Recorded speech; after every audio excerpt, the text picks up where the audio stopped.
Okay. Go ahead. Hello everyone, I'm Jiawei Huang. I'm from School of Natural Resources and Environment, University of Michigan. And today I'd like to talk about landscape visual quality assessment in Washtenaw County in Michigan. So the reason I want to do this research is I want to ask the question, how do we make decisions of which landscape is beautiful, which is not? So if we look at these four pictures, the above two pictures are taken in an hour. And if we look at these four pictures, we may have different opinions, but we may agree that the above two pictures are more beautiful than the below two pictures. So why do we make that decision? So I think maybe we make that decision because some landscape features. So I want to do my research from these points. So just what is landscape visual quality? In this paper, we define it as analysis of human landscape preferences as viewed from fixed points at ground level. So it depends on where we are. So if we move from one point to this point, the landscape features will change and the landscape visual quality will change as well. So applications of landscape visual quality, it can help us gain a better understanding of landscape, assist with landscape planning and location analysis, and also provide us an objective synthetic beauty assessment. So as you may see that there are some inherent difficulties in landscape visual quality assessment because we may approach this problem from an analysis in landscape component and the human aspect. The landscape component can be more easily measured and there are physical properties, but the human aspect is more complicated because humans are very subjective.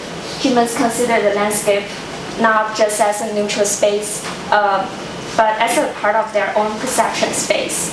So in order to simplify this problem, in this study, visual quality are mainly analysis from the ecological aspect. So the more ecological features we see, we consider it more beautiful. I do my research in Washtenaw County, Michigan. This is some basic information about it.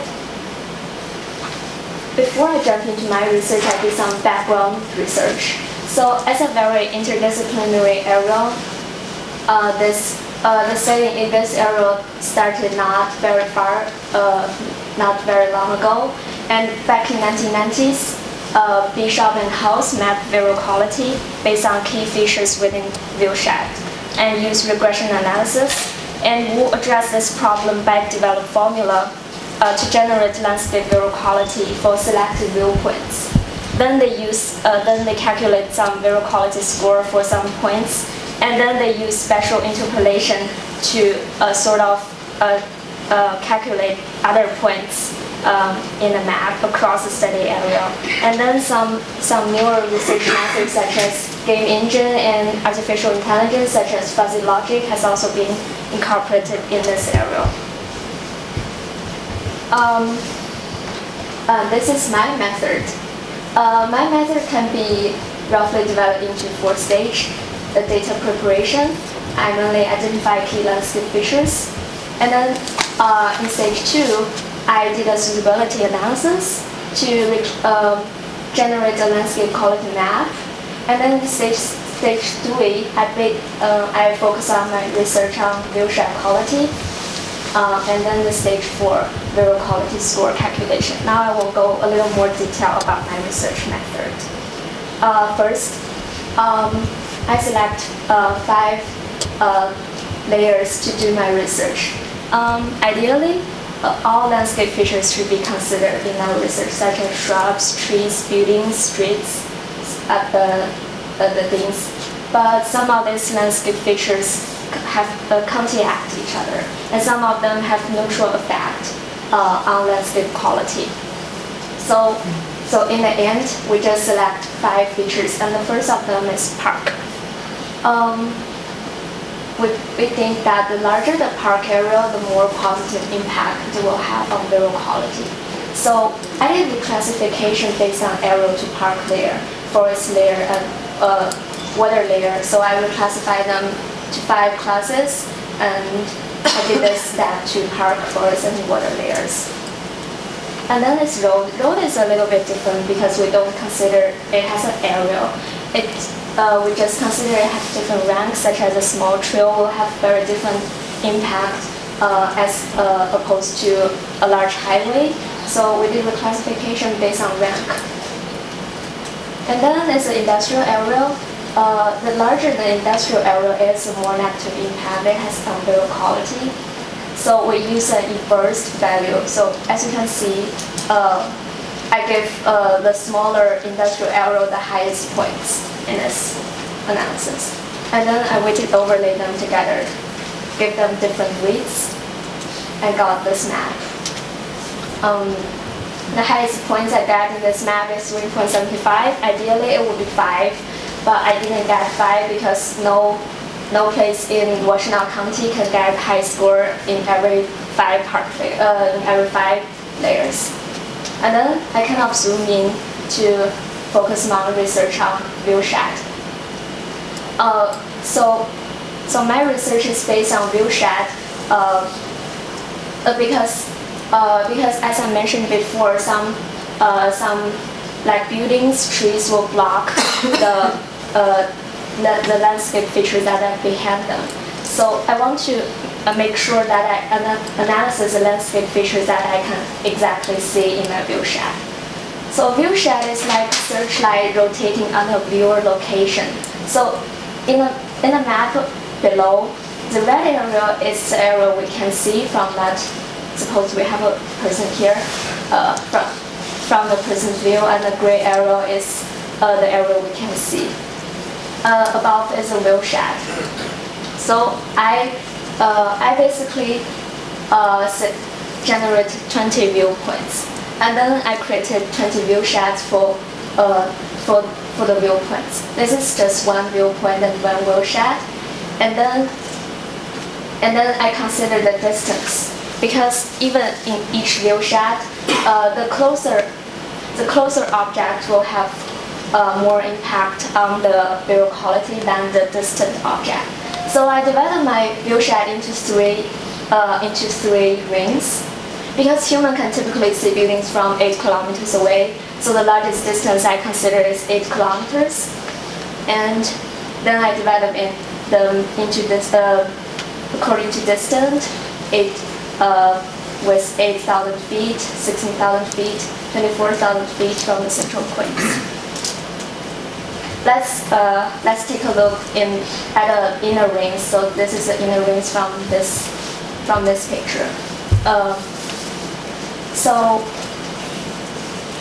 each of the cells in this inner ring is actually from the landscape view quality map I generated in the previous step. So what I did is I did a zonal statistics to calculate the total scores for the inner rings. So I did a sum analysis to edit the value together, the view quality value together. I calculate the total score for this ring. And then I use zonal statistics. After I calculate this for the inner ring, I calculated them for the second ring and then the third ring. So I get view quality score of each ring. Because I have to do this step to the 20 viewpoints. So I created a model just to make things easier. So I can run the model and run them 20 times to get the score. And then, like I said before, the reason I want to divide my viewshed into 3 rings is because different distance objects have different impact. So how do I assign weight to them? The geometry of vision suggests that as distance d increase, size diminish. But perception studies suggest that the true rate of decline of influence is considerably slower. In this study, we use, according to some literature, we use 1 divided by d to determine the weight of each ring. So this is the weight of each ring. So I added the ring score together. assign them different weights, and I get the score for the central point, like, and for the central points. This is my result. I just selected some of my result. So for this viewpoints in the center of the circle, the visual quality score I get is 211. And I then find the photos on Google Earth that is taken exactly at that place. This is a photo taken in this place. And then at this points, I got 230, and then the pictures here. So I compare them to see if my visual quality score can reflect the landscape I can see. So I want to do some quantitative analysis. So my future study, because this is an ongoing project, I'm considering I should take photos in that 20 viewpoints. And these pictures are of similar quality to exclude unrelated factors. And then the photos will be shown to the participant. The participant will then be asked to rank the landscape preference of each picture from least to most preferred based on their intuition. And then I want to do a linear regression to see if there's a correlation between the score I get and the score the participant give. So to better analyze my result. So it also should be noted that one drawback of this study that it only calculates scores for certain points, so not for the whole maps. But in the past, some researchers, such as Wu from Australia, use special interpolation to solve this problem. But the viewshed varies largely when we move from this point to that point. So there may be some inaccuracy if we use this method. So this is a problem worth of further research.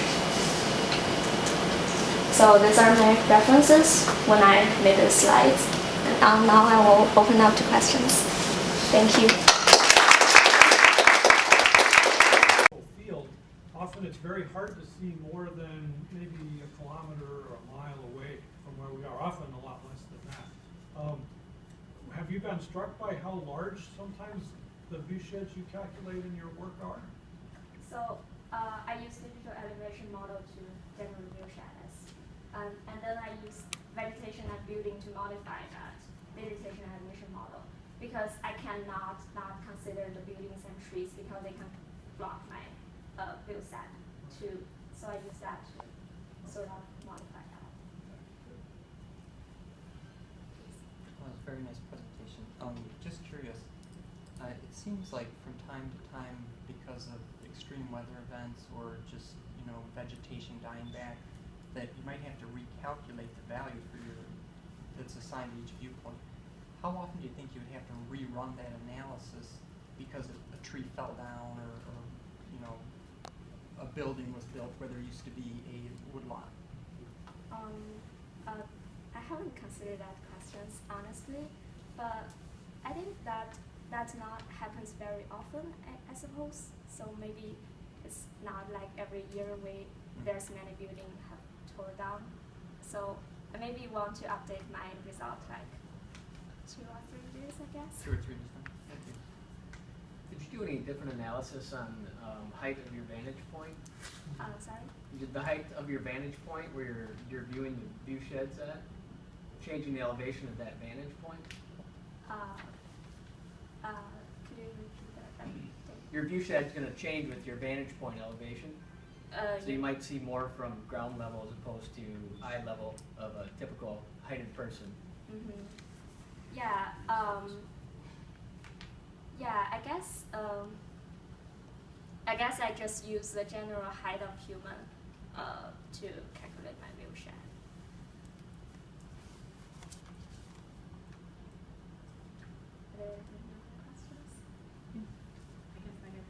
Do you consider psychological state of the, viewing? I mean, like if you're in a bad mood, something might look better than something when you're in a good mood. Yeah, like I said, it's a very subjective perception. So in some other research, so I just assign the weights to different landscape features just based on my experience, and I asked also some professionals about how should I assign weight. But other people, they do analysis to generate a formula to maybe they account for different people of different race, different mood, and all sorts of people to get that formula. Great, thank you.